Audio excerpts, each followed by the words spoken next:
મહેસાણા જિલ્લા પંચાયત હોલ ખાતે સોનોગ્રાફી કરતા પહેલાં ફોર્મ ભરવાની જોગવાઈ સોનોગ્રાફી કર્યા પહેલાં તેનો ડેટા ભરાય અને ડેટા સેવ થાય તેની જોગવાઈ કરવામાં આવી છે.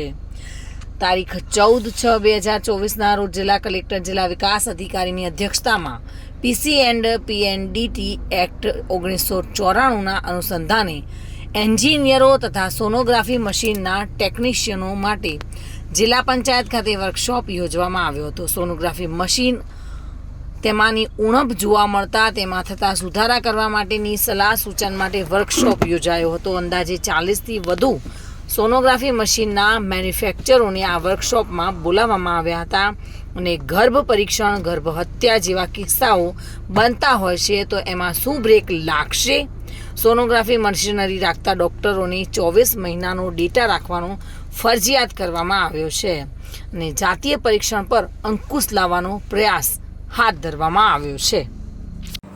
તારીખ 14/6/24ના રોજ માનનીય જિલ્લા કલેક્ટર સાહેબની અને માનનીય જિલ્લા વિકાસ અધિકારીની અધ્યક્ષતામાં પીએનડીટી એડવાઇઝરી કમિટીની મિટિંગમાં એવી ચર્ચા થયેલ હતી કે સોનોગ્રાફી કરતાં પહેલાં ફોર્મ જે છે એ ભરાય પછી સોનોગ્રાફીનું સ્ક્રીનિંગ ખુલે અને એના પછી સોનોગ્રાફી થાય. એના જે ડેટા માટે જે એન્જિનિયરો અને જે આપણા સોનોગ્રાફી મશીનના જે મેન્યુફેક્ચરર છે એમને આ ટેકનોલોજીની અંદર કોઈ ઇન્સ્ટોલેશન કરી શકાય કે નહીં, અને એ થઈ શકે તો એ ડિઝાઇન ચેન્જ કરવા માટેની આપણે એક કાર્યશાળા રાખી હતી આજે, જે અંતર્ગત જિલ્લા કક્ષાએ 40 ઉપરના આપણે મેન્યુફેક્ચરને ઇન્વાઇટ કરેલા હતા.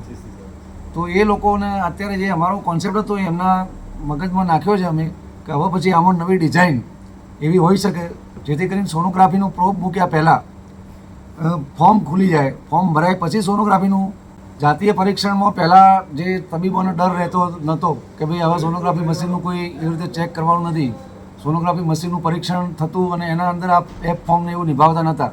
હવે પછીનું આ જ્યારથી આ પીસીપીએનડીટી એક્ટ અંતર્ગત ઝુંબેશ ચલાવવામાં આવી રહી છે, તાલુકા હેલ્થ ઓફિસર શ્રી એ સબ એપ્રોપ્રિએટ ઓથોરિટી હોવાથી દરેક તાલુકામાં જઈ અને તેમાં ડૉક્ટરે કેટલા ફોર્મ ભરેલા છે એ પણ ચેક કરે છે. તો ડૉક્ટરોને એપ ફોર્મ ભરવાની હવે એકદમ જવાબદેહી એકાઉન્ટેબિલિટી ફિક્સ થઈ ગઈ છે. તો એના અંદર આપણે એકદમ બિલકુલ બ્રેક લાવી દીધી છે આપણે, અને હવે જે રેશિયો છે એ આપણો એડવર્સ હતો એ ઇમ્પ્રુવમેન્ટના તરફ જઈ રહ્યો છે. સોનોગ્રાફી મશીનના અંદર ડેટા તો કોન્સ્ટન્ટ જગદીશભાઈ આપણે 2 વર્ષ સુધી મિનિમમ 24 મહિના સુધી રાખવો જ જોઈએ છે. ભાવિન ભાવસાર સાથે bureau report, today Gujarati news.